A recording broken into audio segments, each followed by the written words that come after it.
I'm going to tell you why the cost of renovating a house varies so much, but first I need to tell you why a house is like a layer cake. In my new book, I explain that a house is like a layer cake.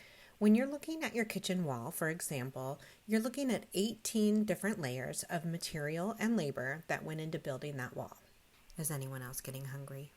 Here's a page from my book that shows the 18 layers and some progress pictures that show that very wall as it was being built. In the first picture, you see the framing inside the wall, and you see the windows being moved, and you see the electrical and plumbing inside the wall. Then you see drywall and tile and cabinetry.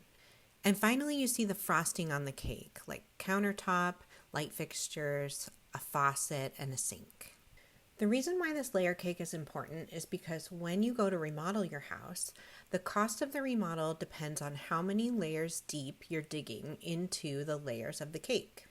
If you're just replacing some frosting on the cake, that's what I call a resurface renovation. If you're going about halfway down into the layers of the cake, I call that a change in place renovation.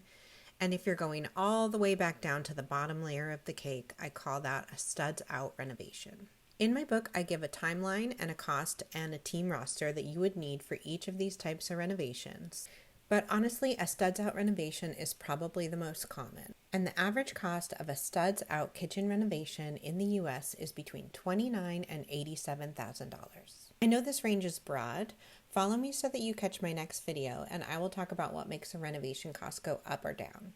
And tell me what you think. Does this range represent where you live? Peace, love, and good design.